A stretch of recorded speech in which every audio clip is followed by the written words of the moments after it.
Om Vishnu Pataya Krishna Prastaya Bhutare Srimati Bhaktivedanta Swami Iti Namne Namaste Saraswati Devi Gauravani Pacharine Nivasi Shashanvari Pashtata Deshatari Jaya Shri Krishna Chaitanya Prabhu Nityananda Shri Advaita Garadha Shiva Shari Gaur Bhakta Vrinda Hare Krishna Krishna Krishna Hari Hari Hare Rama Hare Rama Ram Ram Hare Hare.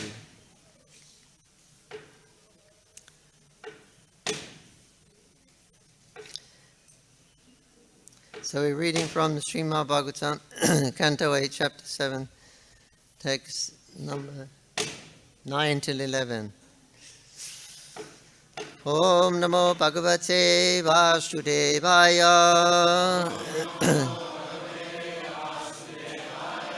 Om Namo Bhagavate Vasudevaya. Om Namo Bhagavate Vasudevaya.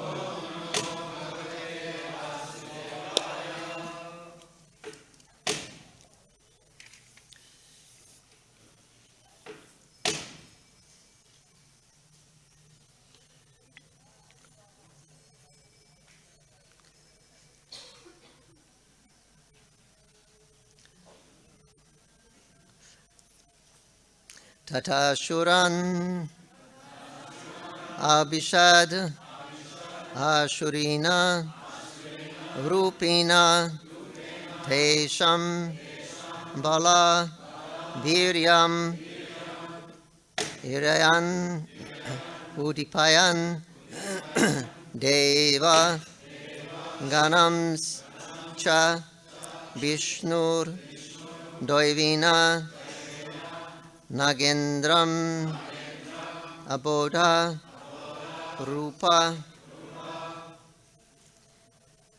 Tatashuran Abhishada Shurina Rupina Te Shambhala Virayam Miran Udipayam Deva Ganam Scha Vishnur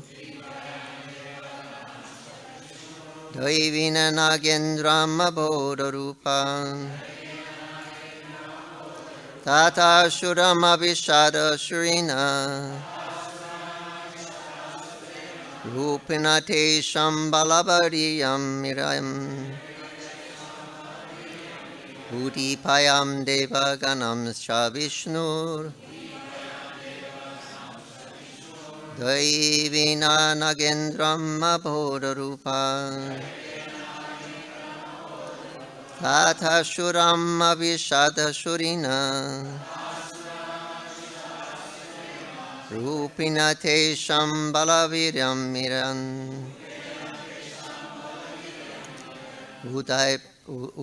Udipayam Deva Ganam Scha Vishnur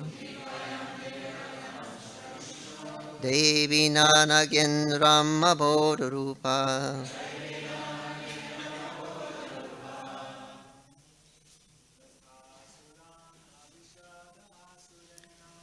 Tata Shuram Abhishada Shurina Rupina Te Shambhala Viryam Viryam Udipayam Deva Ganam Scha Vishnur Devena Nagendram Abodha Rupa Tata Shuram Abhishada Shurina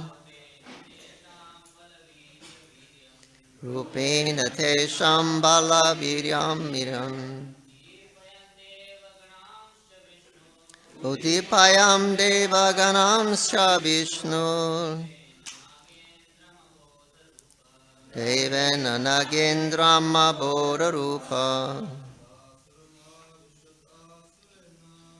Taduram Vishada Shurina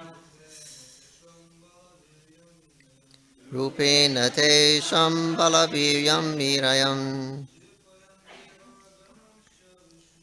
Udayapayam Devaganamscha Vishnu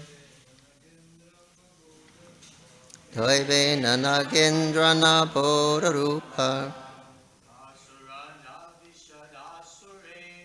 Tata Surana Vishada Surena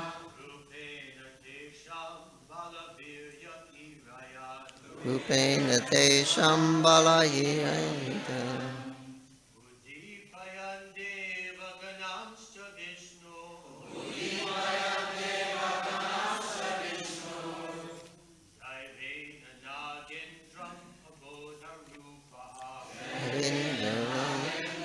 Bodharupam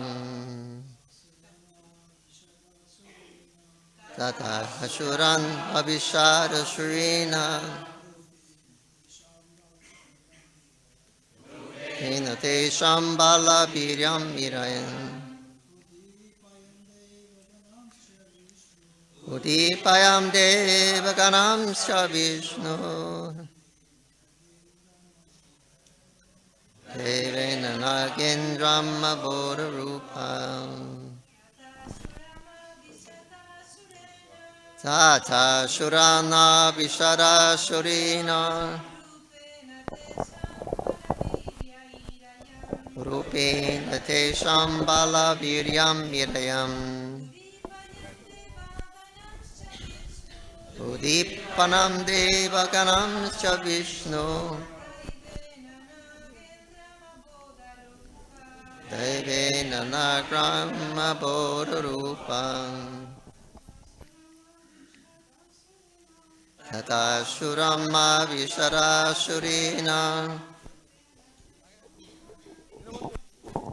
Rupena Te Shambhala Viryam Miran Udipayam Deva Ganatha Vishnu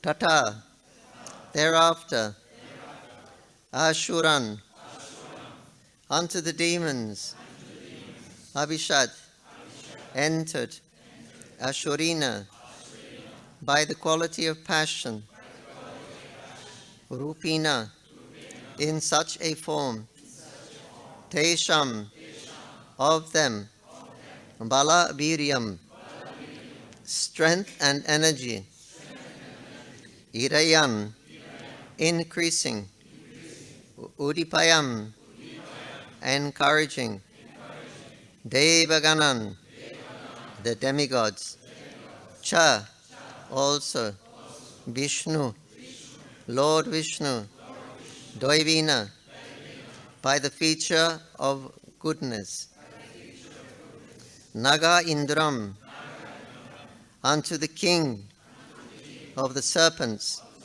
Vashuki Abodha Rupa by the quality of ignorance.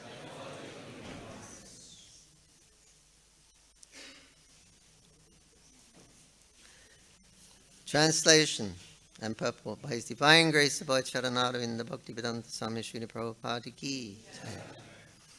Thereafter, Lord Vishnu entered the demons as the quality of passion, the demigods as the quality of goodness, and Vashuki as the quality of ignorance, to encourage them and increase their various types of strengths and energy.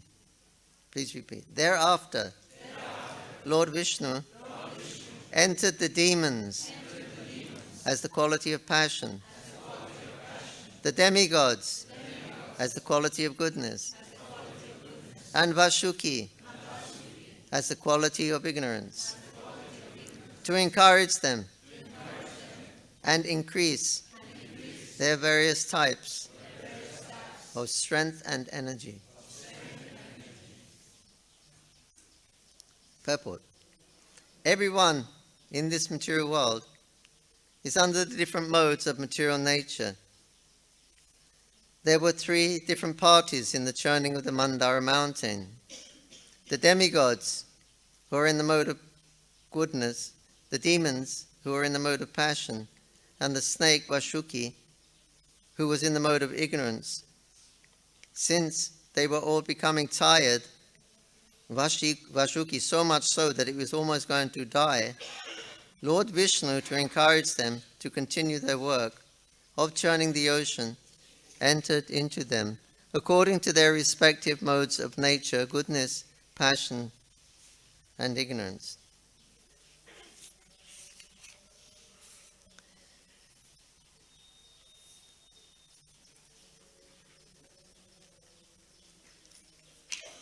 I read text 9.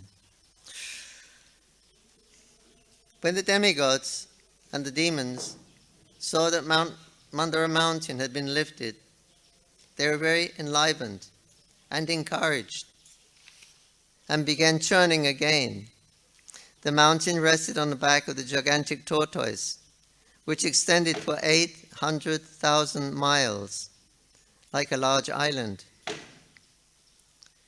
O king, when the demigods and demons, by the strength of their arms, rotated Mandara mountain on the back of the extraordinary tortoise, the tortoise accepted the rolling of the mountain as a means of scratching his body, and thus he felt a pleasing sensation. Purport. The Supreme Personality of Godhead is always unlimited. Although the Supreme Personality of Godhead in his body, as a tortoise, held on his back the largest of mountains, Mandara Parvata, he did not feel any inconvenience. On the contrary, he apparently felt some itching, and thus the rotation of the mountain was certainly very pleasing.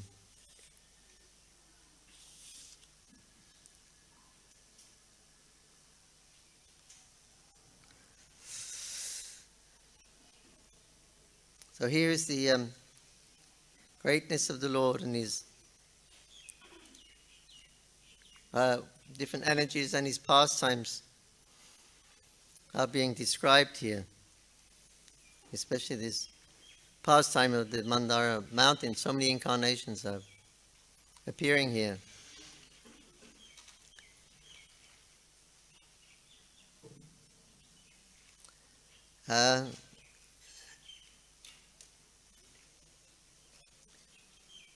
Apparently he says that the Lord felt some itching sensation on his back, but sometimes you can't reach to your back where the itch is. So you need something to help. You need a back scratcher. So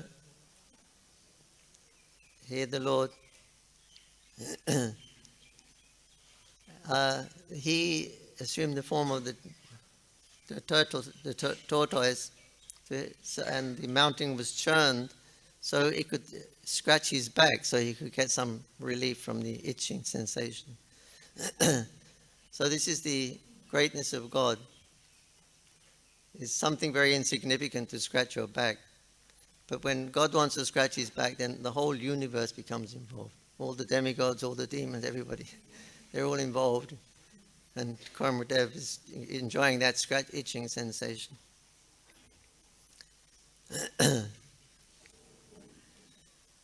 So all these different forms, and who could ever even imagine who could even imagine the Lord had an itching sensation on his back?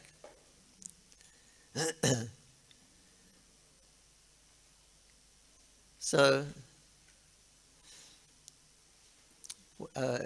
as Varahadev, he assumes the form of a pig. Why a pig? That's in the conversation with Bhaktisiddhanta Saraswati Thakur and one Professor Suthers from the Iowa state in America. They're having this conversation.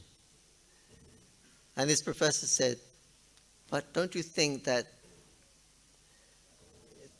saying that God is appearing here as a pig is below human ethics? Something like that, he said.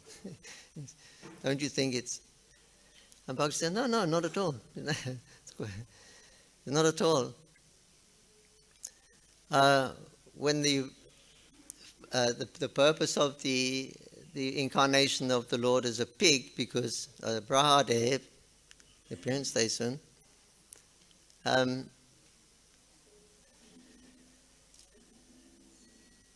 was to get the earth that fell in the water of the Garbhodaka ocean, and someone had to get it out. Now, how would you get it out if you had to make a choice? I don't think anybody will come to this Krishna's conclusion.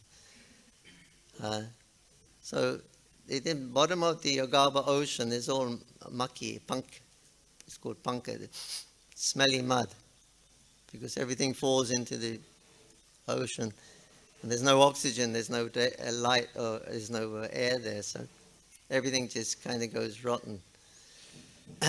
And it smells. It's called panka. Panka means smelly. And the panka also means lotus. The beautiful scent of the lotus. Where is it coming from? It's come from that panka. The smelly panka to the most beautiful. Panka has a lotus flower scent. So that's the business of hog. They like smelly places, right? Whenever you see the hog, they're always by the ditches and always got their sniffing around, but they like it, and they get their food mostly that way. So who else would imagine such a thing? But it's quite practical. For God, it's quite practical. You want an animal like a pig to go and pick up the earthly planet from the smelly place. So here, all these different incarnations, they all have purposes. When there's a great flood, who's going to save the Vedas? So the fish. The Lord becomes a fish, floats. He puts the Vedas on his back and swims around during the devastation. Partial devastation of the universe, and the universe is half full of water. So, in that conversation with Bhaktisiddhanta Saraswati Thakur Prabhupada, he was saying how, no, he said actually, here is a progression. Here is a progression. Just like he said, you are accepting this theory of Darwin, Charlie Darwin, that life evolved from aquatic in water, then it became some kind of plant life, then some kind of or insect life, and then some kind of bird life, animal life, human life. Well, there was a missing link. Lord Nrsingadev, he didn't calculate. Lord Nrsingadev is half man, half lion, so he's the missing link. So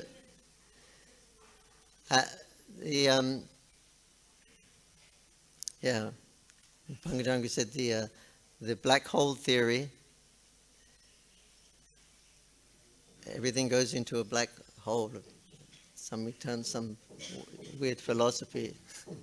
Everything goes back in. So that's when Vishnu breathes in. He's through his pores, all the universes, everything enters. His body is black. He's a black color, so it's black holes. So when he breathes, all the universes come in and out. So the black hole theory is old news, not new news.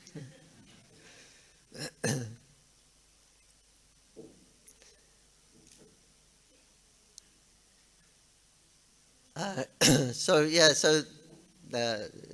the Lord appears as an aquatic, first as an aquatic, then as who's next?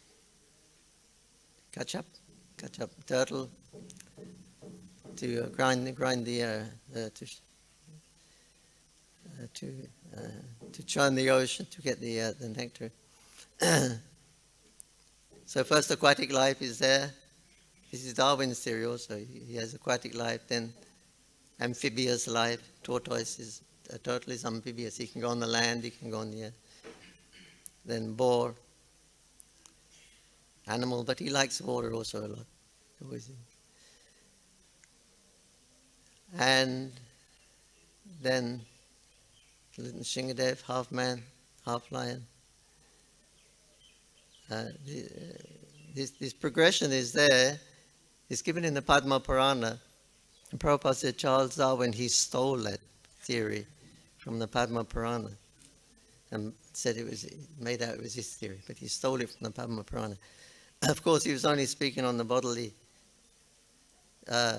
manifestations, not the soul. The soul passes through all these different forms, but he was just speaking on how the bodies change from one to another. So it's the development of consciousness. That development is actually there. It's mentioned in the Padma Purana that we evolve first through the aquatic life and then through the other different types of life and insect life and half man, half. Then you get the Vamanadev, dwarf, undeveloped man. He's undeveloped. And then you get the developed man, Parashuram. He's not fully developed. He's savage. He's like a savage.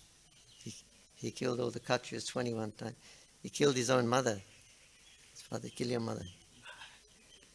So savage man in the course of development. Then comes, who's next? Huh? Oh, Ram, perfect man, perfect, super, perfect man. Ramchandra, giving perfect example. Perfect human being. Then, Superman, Krishna and Balaram. Then in the enlightened man, the Buddha. So that progression is actually there. It's part of God's creation.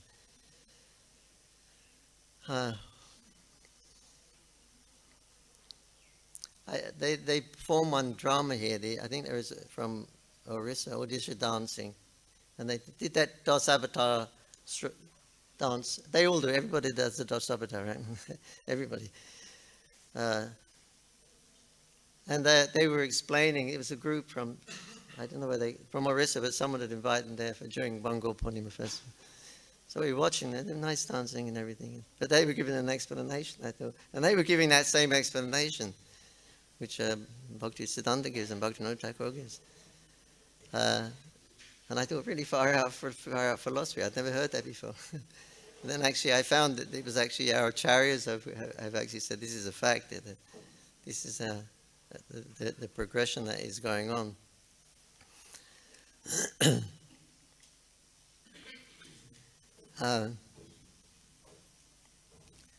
So all these different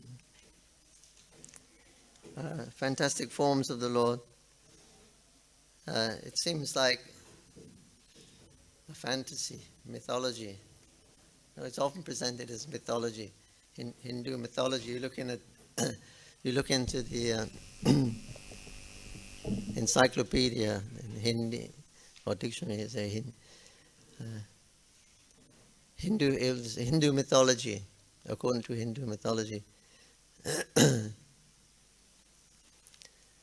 It's all unbelievable stuff. But Vishnu Chakravarti Thakur says, well, it has to be like that. If it wasn't fantastic stuff and unbelievable and incomprehensible, how would Krishna be God? If God was comprehensible, then what is the meaning of God? If I can comprehend God, then I'm equal to God. So the very fact that He is incomprehensible and is fantastic and all these things is because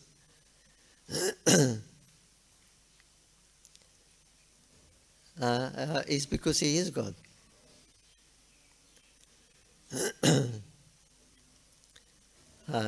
So they're praising God when they say it's all fantastic stuff.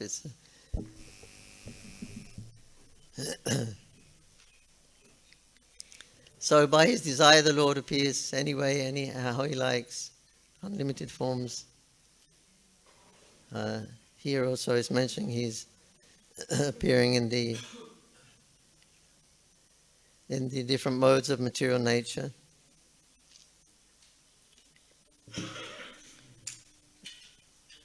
See, there's nothing in existence except Krishna and his different variegated energies. Prasya Shakti Abhidevi has unlimited potencies, all acting differently. Nobody knows how many potencies the Lord has. And then he displays them now and again. That much we can understand, however much he displays and reveals of his potencies. So here he said, therefore Lord Vishnu entered the demons as the quality of passion, the demigods as the quality of goodness, and Vashuki as the quality of ignorance, to encourage them to increase their various types of strength and energy. So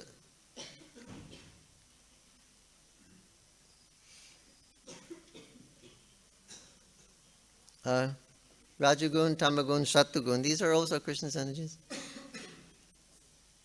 The personified Brahma is the incarnation of passion. Shiva, the incarnation of ignorance. Vishnu, the incarnation of goodness. So they're all different forms of the Lord. So these are different potencies of the Lord. And to encourage the demons and the demigods who are becoming a bit disheartened that they can't really churn the ocean, but so Krishna appears as the mode of ignorance, mode of passion, and mode of goodness. There are his qualities, they're emanations from him. Everything is an emanation from him. In that sense, nothing is different from him. So there's nothing in existence except Krishna along with his different energies. There's nothing outside of the energies of the Lord. So the mode of goodness, that's his potency. By his presence, he infuses the mode of goodness in the demigods. By his presence, which is absolute, he infuses the mode of passion into the demons. And by his presence, he infuses his potencies of ignorance into Vashuki, the snake.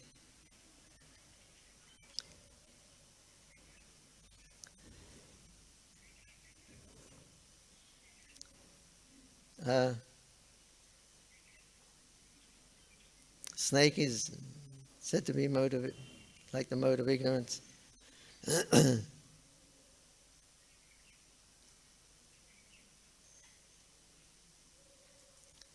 Although the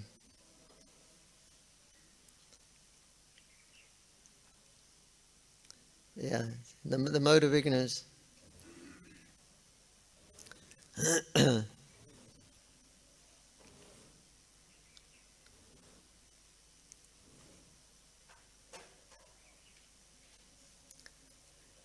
so goodness, passion, and ignorance. The Lord's expanding himself into the bodies according to the different types of personalities and their different consciousness. In the modes of material nature, then the Lord is actually revealing himself.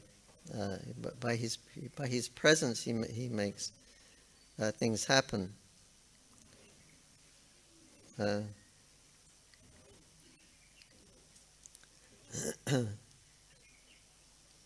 Just like there's three modes of material nature, and if you permutate these modes of material nature, or Prabhupada gives the example, you have three primary colors: red, yellow, and blue. So you've got three colors. Just like you've got three modes of material nature. If you permutate them, if you mix the blue and the red, what do you get? Purple. You mix the green and the blue and the red, blue and the yellow, green. And what's the other one? Red and yellow. Red and yellow, you get orange. Okay, so now you've got six. First you had three modes. Now you've got six. So again, 6 into 3, 3 into 3 is 9. 9 into 9 is 81. 81 into 80. If you calculate, you come to 8,400,000. So that's why there is 8,400,000 species of life, because there's 8,400,000 different combinations of the three modes of material nature that you can acquire. So so that's the way Krishna planned it. 8,400,000 different species of life, because that's the types of desires you can have. So then the Lord is revealing, according to each personality, according to the modes of material nature, He's infusing them with goodness, or He's infusing them with passion, or He's infusing them with ignorance, whatever the that personality is, that the mode He's acquired, then the Lord is infusing by expanding His energy, or in other words, He's giving, like, what do you say? He's giving him a charge. He's filling up their qualities that they act by. He's giving them a supercharge, so they become enthusiastic to do what they do.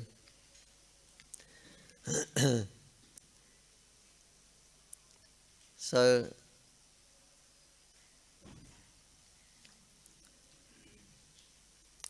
in this way, the whole of the universe is controlled. It's under the spell of these three modes of material nature. And it's being arranged by Krishna, Mayadakshina Prakriti. He said, this is my energy, Mama Maya, Devi Yashiguna Mama. It's my energy, Krishna says. And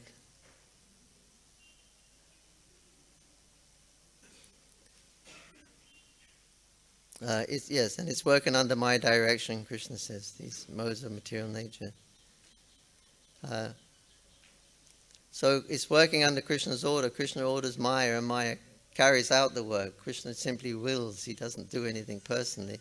He just wills, and it gets carried out by his different energies, just like a king. He doesn't do everything. He gives some orders, and it's carried out by his ministers and things like that. So similarly, Krishna, he simply desires, and the nature carries out the functions.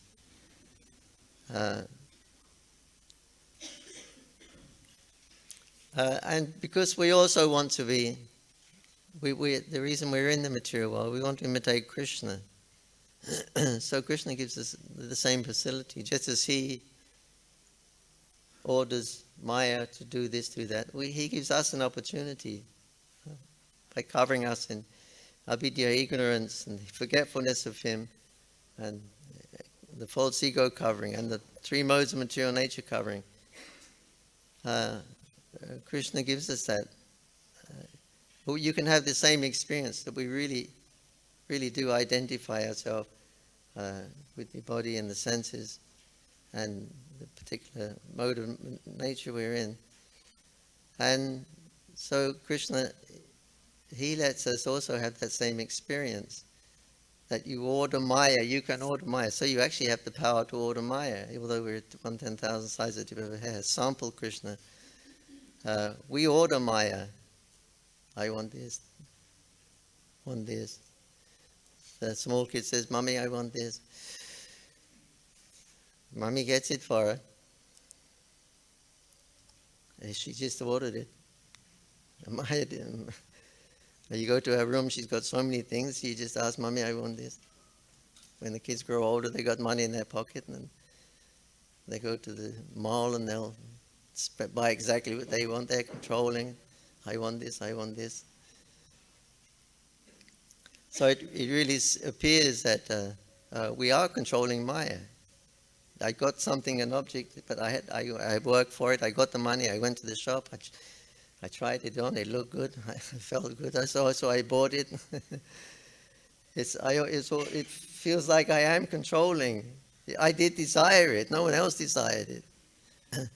So Krishna's given us that because we have a minute independence, minute freedom. He's given us that facility that simply by your desiring, then things will start happening.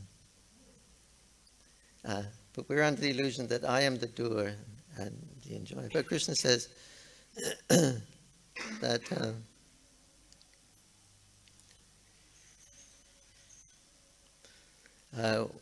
one who thinks himself the doer is actually an illusion. One who sees that in all activities, only the three modes of material nature are active, and the soul is separate, it's not active. But Krishna lets us have that experience. I'm just going through life, I want this, I'm ordering this, and Maya is supplying it, whatever we want, Maya will supply. Again, this is out of kindness of Krishna, because he wants us to come back home, he wants us to learn our lesson. And so much facility he gives, we are here because we want to enjoy. And the Vedas are full of how you can enjoy. A little bit of how to go back to Godhead, but maximum it's Vedas, how to enjoy. Krishna spoke the Vedas, he gives all the processes of enjoyment. Simply so we will wake up eventually, there is no real happiness in this material world. This is the purpose behind why Krishna is doing this. Ultimately, it's to wake us up. That's what he wants. That is greatest quality, actually, of all the qualities of Krishna. When the personified Vedas are glorifying Krishna, Vishnu, wake up, time to wake up and create the worlds again. So the personified Vedas are chanting the glories of the Lord. He's laying in yoga nidra, mystic sleep, on Anantadev, or on the ocean, and the personified Vedas are chanting of all the Lord's glories. Just like the king, when the king wakes up in the morning, he has professional reciters. And they're saying, you are Maharaj, such and Singh, you conquered this, so many kings, you conquered this one, you've got 1,000 elephants, and you've got this. And he wakes up feeling pretty good, that's me. And all of So similarly, the Lord is waking up like that. The personified Vedas, they're all around the Lord and they're glorifying him. So he's waking up hearing all of his glorification. He's everything. But then the personified Vedas say, of all of your glories, of all of your energies, your quality of daya, or mercy, is the greatest. That is your greatest of all qualities. So please now wake up and throw your glance over material energies so the living entities can again engage in Krishna consciousness and come back home by your mercy. So this is the extent that Krishna goes to by creating this whole universe, because we can't create a universe, and giving us the illusion that we're actually the doers and the enjoyers and the controllers. Krishna's allowing all of this to go on. And so he gives you that, you want to imitate God, okay, so here it is. And I am God. I'm ordering, I want this, I have a desire, I'm willing this, and it's all happening.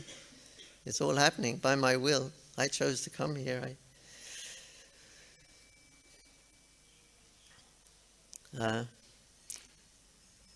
So it's all been arranged by the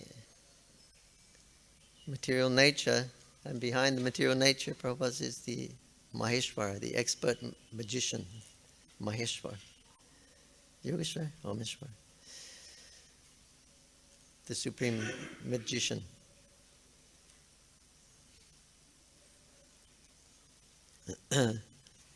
So this is the world of the three modes of material nature where we come to, the living entities come to act out their position of being the enjoyers. And Krishna fulfills that desire from the very beginning. He creates a whole universe, he creates all the varieties, he creates all the emotions, he creates everything. Okay, go and play in the in the sand pit for a little while, and like little kids go, okay.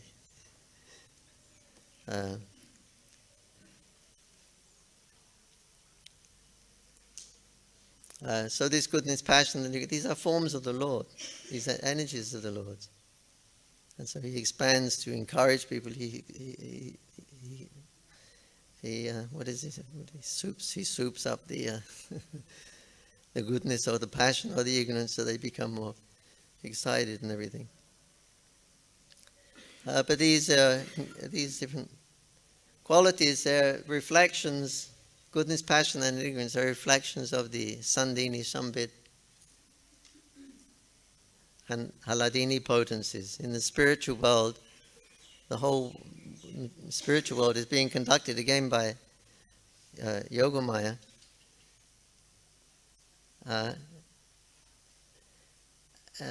All those activities in the spiritual world are being carried out by Yogamaya, Krishna's internal potency. And they reflect in the material world as Tamagun, Rajagun, Shatagun. And all the activities in the material world are being carried out by these three gunas. It's like a reflection.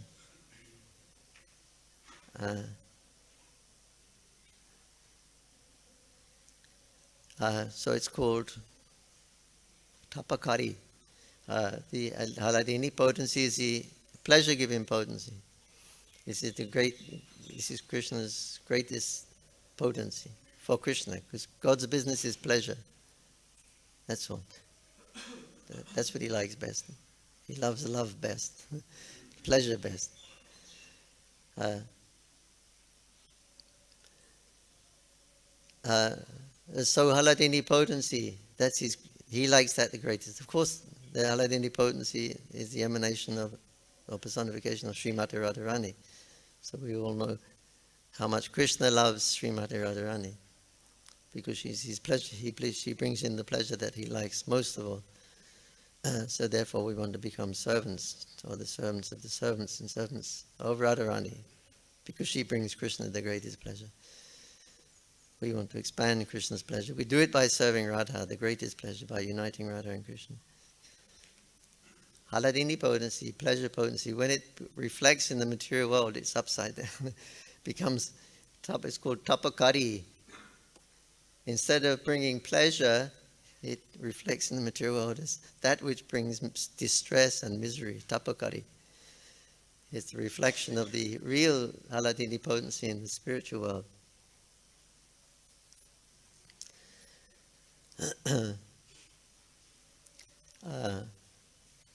So this is what we want. This is our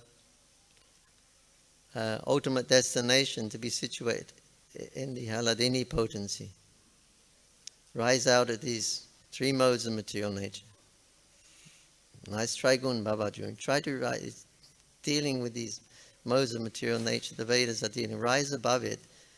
Come out to the platform of Shuddha Sattva, or the Sandini, Sambit, Haladini potency. And Prabhupada, he finishes Bhagavad Gita on this point. Bhagavad Gita as it is in the 18th chapter, in the last verse, in the last purport, in the last sentence. Prabhupada finishes Bhagavad Gita that how the living entity, he has mighty independence, and how he if he misuses it, then he'll be trapped in the material world. If he uses it properly to serve Krishna, then he can go back home, back to Godhead. And Prabhupada says, then he can go back and into the Haladini potency, in the pleasure-giving potency, where everything there is for serving Krishna, for increasing Krishna's pleasure, everything and everyone.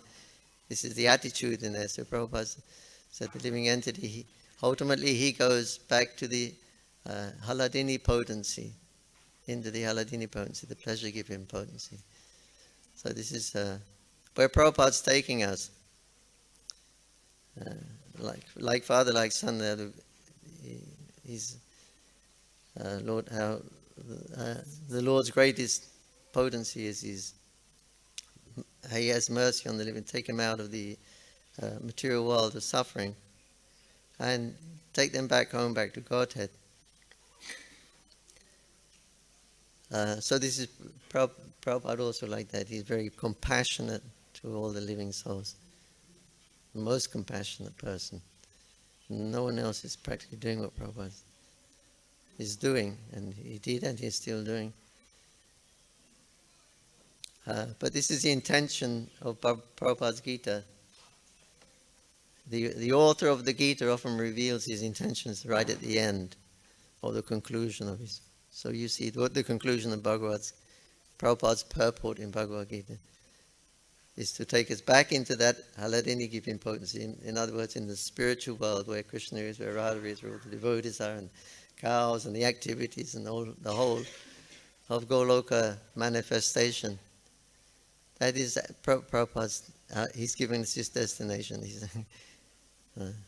use our independence properly, don't misuse it, and again join in the Haladini potency. It means the atmosphere of Haladini, the atmosphere of pleasure, where everything is done to unite Radha Krishna or disunite them. But anyway, for the pleasure of Radha and Krishna, that's where we belong, in that atmosphere Prabhupada's giving us. So this is what Mahaprabhu came to give, the essence of what Mahaprabhu came to take us back to Goloka Vrindavan. Otherwise, Vaikuntha is there, love of Godhead is there, so many different planets, so many different forms of the Lord. But this form, Radha Krishna, of the Lord it's his favorite. It's the original feature of Krishna. It's the original feature of Godhead.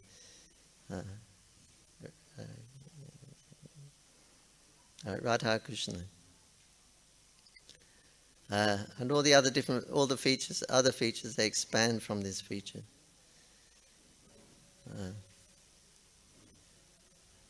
So anyway, the whole churning of the ocean is all of these pastimes of the Lord, that here is something we have to hear about, chant about now, and realize the inconceivable greatness of Krishna, to surrender to Krishna, to love Krishna. That's what we're on. Prabhupada's given us all these wonderful stories, otherwise we simply remain bound up in this material world. Trying to imitate Krishna, not very successful pastimes. They all end in failure. I die, you die, the love dies. It's the same thing every time, and we're doing it again and again and again and again. So let's go back to Godhead. No more birth, no more death, no old age, no disease.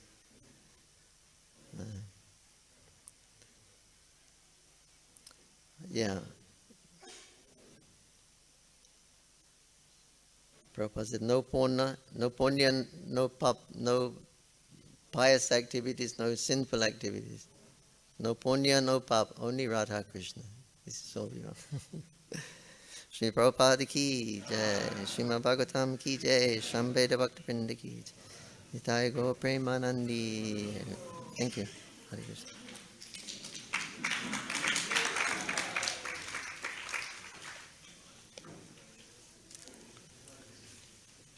Yes.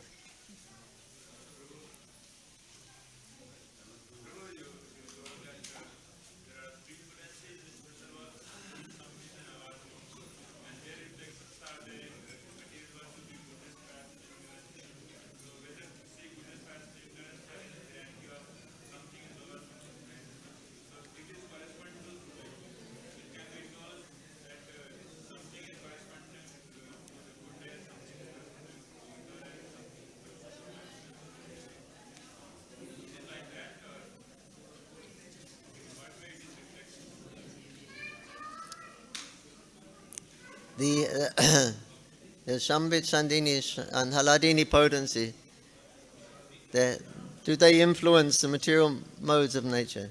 No, he's asking which one is reflection of which. Refer to which one? Nandini refers to like there are three and there also there are three. So which one refers to which?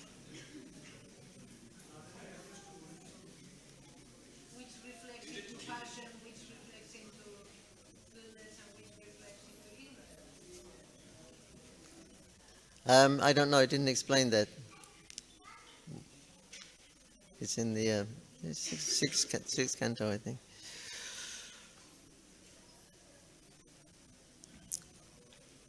Yeah, it says that they have their influence on the material modes of nature.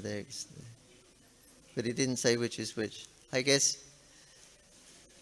the the Haladini will be the closely related to the Satyagun.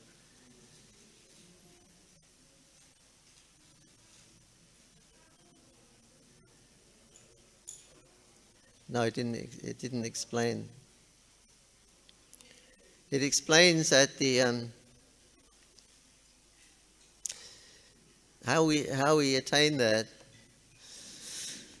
It's described in Harinam Chintamani. It's described also in Brahma Samhita, verse 2. Advaitam Achyutam Anadam Anantaru. It's also described in Chaitanya. I can't remember exactly. But anyway, the living entity, everything is based on the Sandini. The Sandini potency is the existential potency of the spiritual world and all the world. Sandini.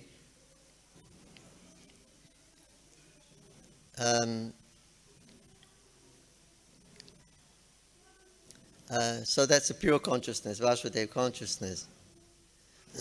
Sambit is the consciousness. So first the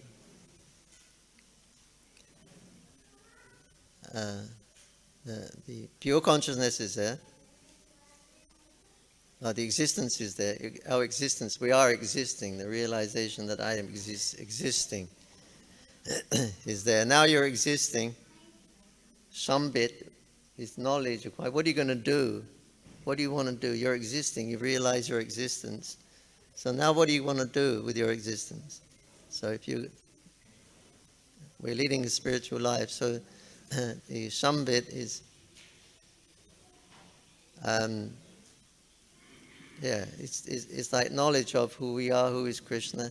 Krishna is the Supreme Person of God, and I'm His eternal servant. So I want to engage in His service. That's what I want to do. And by that, with the attitude of bringing Krishna pleasure, so that becomes the Haladini potency, or the goal, the prayojana. So the living entity, okay, so he becomes conscious of himself, of his situation as Sandini. In other words, he becomes self-realized to the Vasudeva platform.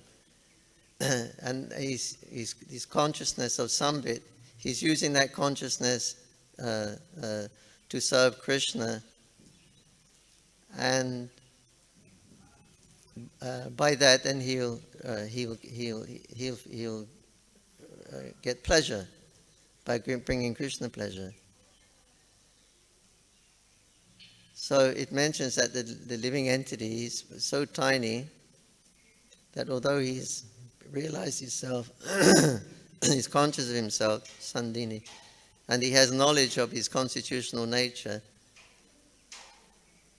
but he's not powerful enough because of his minute size, he's not powerful enough to reach Krishna. Even he's not powerful enough by his cognizant, by his Sambit potency to reach Krishna because of his minute size.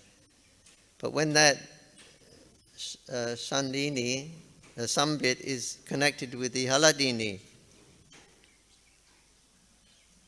so you are Satchit Ananda, that's the Sandini, Sambit and Haladini.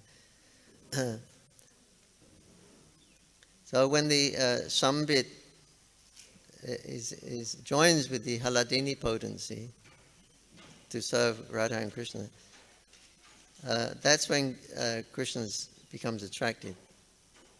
Because Haladini means Radharani. Wherever Haladini is, Krishna will be there, attracted. So we have the Haladini, we joined with the Sambit, it means. But still it's too, we're because of our minute size, but we're trying with our consciousness, we're trying to serve Krishna and please Krishna, Radha Krishna. But we're not big enough or powerful enough to attain that. But anyway, because of the endeavor to use everything properly, our knowledge in serving, pleasing Radha and Krishna, that Krishna noticed that it gets you at the attention of Bhakti Devi. And then generally, it's the Guru who will reveal when he sees the disciples qualified.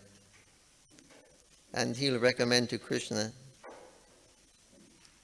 And then Krishna, when being recommended by his devotee Krishna, he will send his Samvit and Haladini potency. He's the unlimited Lord. He has unlimited Samvit, unlimited Haladini. He sends that to the Jiva's tiny little Samvit and Haladini. And when they connect, then that is Bhakti. That is Bhakti Devi. So Bhakti Devi, we often hear the word Bhakti Devi. But Bhakti Devi is described as being that Samvit and Haladini, when they're mixed to serve Krishna, to bring Krishna pleasure. That is Bhakti Devi. So then the relationship with Krishna begins by Krishna's grace. He sends his Haladini and Samvit to contact the Jiva, the tiny Jiva's Samvit and Haladini. And then you can enter into that relationship, Krishna, that is. So that is the function of bhakti, and it becomes unlimited and boundless.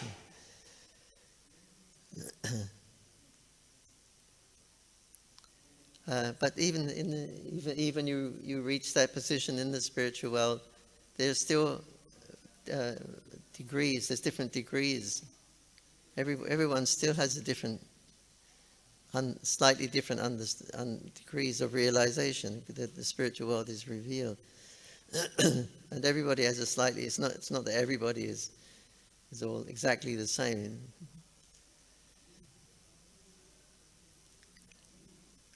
Different things are revealed. It's like when Srila Prabhupada, sometimes the devotees, several devotees in the room, and one says Prabhupada did this or said that, another one said no, he said this, he did. Another one says he did that.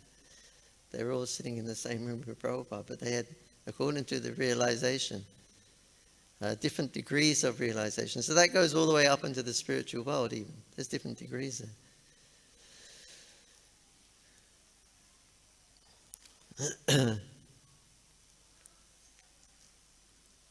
Yeah, and so the more we use everything, our cognizance, our awareness, our knowledge in the proper use of helping to serve Radha and Krishna in their pastimes, then to that degree of realization you will get.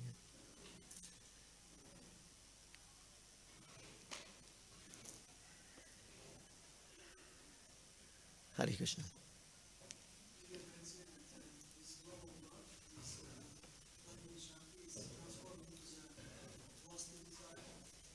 Pardon?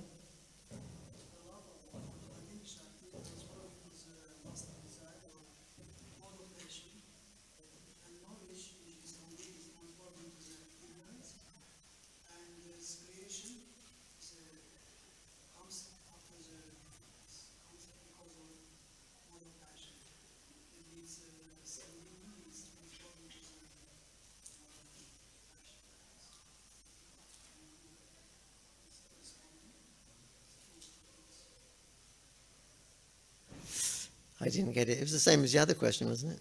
Already. Did you hear it?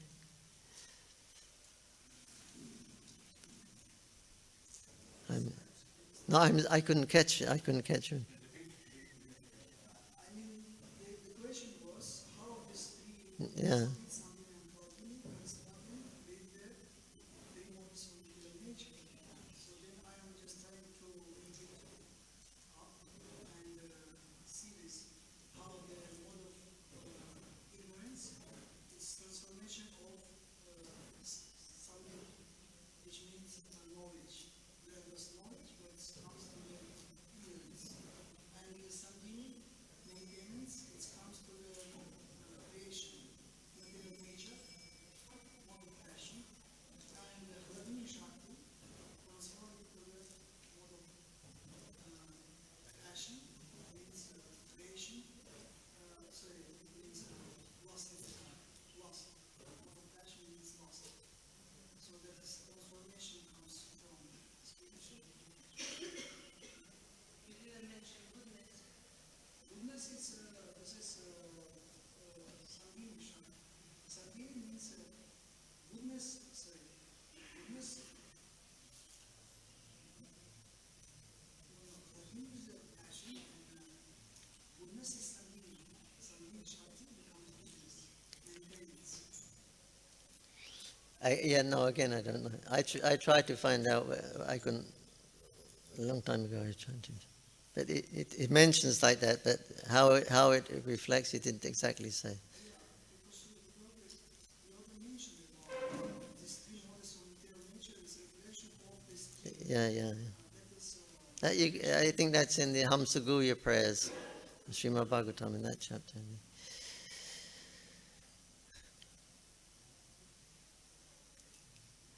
It could be, it sounds good, but we don't want to speculate and say it is. Though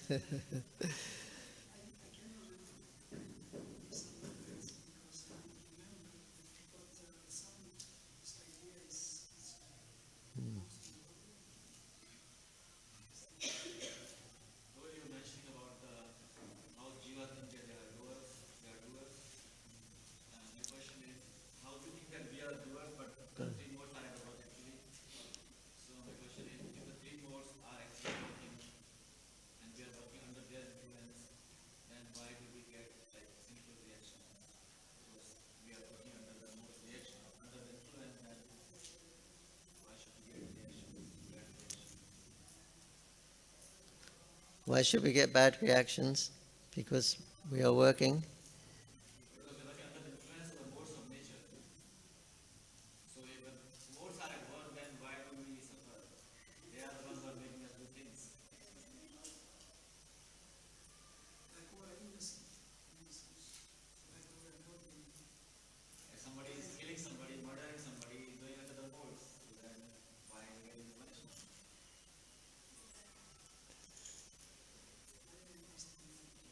You say the living entity is innocent.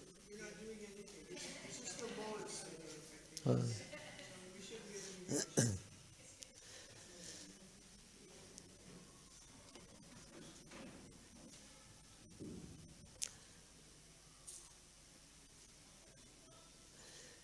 Yeah, but the idea is that you have a choice.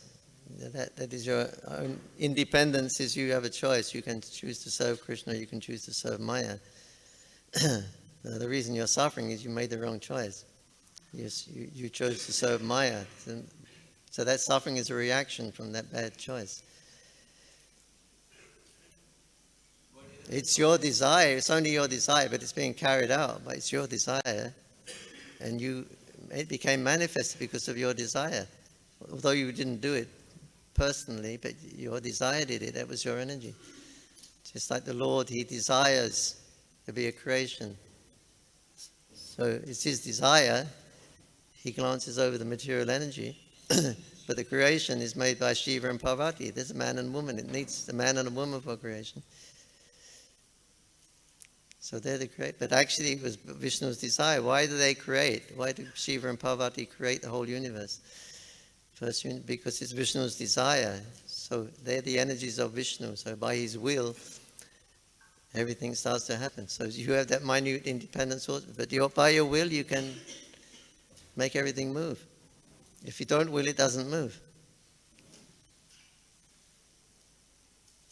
If you want to walk out of this room, you have to will it. The material energy won't walk out on its own. But if you're behind it, you will it, it gets up and you walk out. But that was all being carried out by material nature, according to your desire. So you chose a desire, a lusty desire, to be Krishna, imitate Krishna. So then you got a bad reaction. But your desire was the cause of it. Now you change your desire, and that'll be the cause of your happiness and going back to Godhead. Krishna's giving you his experience. He wills and everything happens. He's letting you take that position minutely. By my willing, everything is happening. So those who come to devotion service, they want to get rid of the anarthas, but still they are forced. They're desiring, I don't want to do it, but still they are forced. They are forced. Of course they're forced. You chose to come and break the laws, you go to prison, you're expecting this. You're going to get some punishment there. So you come to the prison house of Durga. She's got the tree shawl. Adi Bhauti Gadi Devik Adi Apnik. 1, 2, 3 at a time. There's always something happening. Adi Bhautik misery, Adi Devik misery, Adi Apnik misery. 1, 2, or 3 at any given point in time, you've got something is going on. So that's the work of Durga Devi. And she's doing it because you wanted to. You still want some enjoyment in this material world. So you have to take the reaction.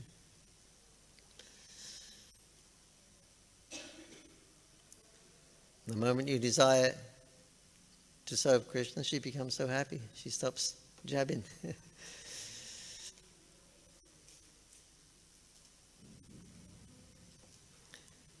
can say that we belong to higher nature of the Lord.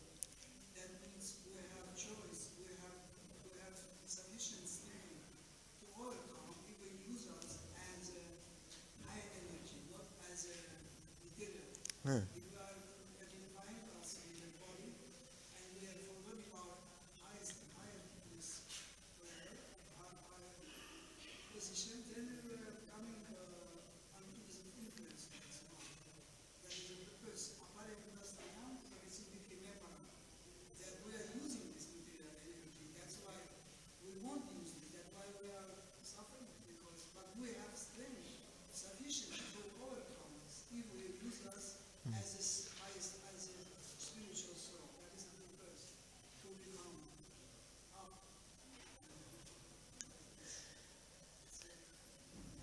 Yeah. You don't have to listen to the dictates of your mind. Mind is always giving some dictation. I want this. I like it, I don't like it. I'll accept it, I'll reject it. That's all it's doing. But because you're identifying yourself with the body, then you're going to get these reactions. When you identify yourself as the servant of Krishna, that's the choice we have. We can choose to become a servant of Krishna or a servant of Maya. You don't get another choice. You've only got these two choices.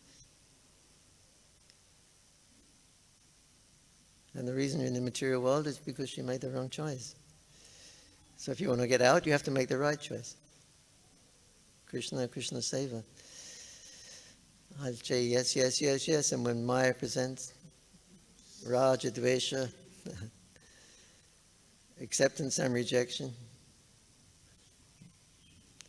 I like it, I don't like it. Now it's what does Krishna like? I'll accept it. What Krishna doesn't like, I'll reject it. So you have to make that choice. Nobody will make the choice for you. All the way back to Godhead, Bhaktisiddhanta Saraswati Thakur says, you're on the threshold of the spiritual world. Guru is with you, by your side, encouraging you to go on, go on. So he takes you to the threshold of the spiritual world, but you have to make that step inside. Krishna's not going to force you, Guru's not going to force you. You came here with that independent, with your own desire, by your own desire, and you go back by that desire. They're not going to force you, they're going to give you all helpful instructions and everything to take you right up to the spiritual realm, but you have to make that step inside.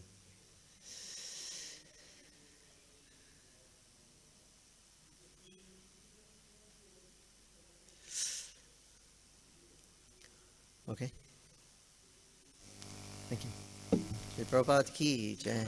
Samveda Bhakta Vrinda ki jai. Nitai Gaur Premanandi.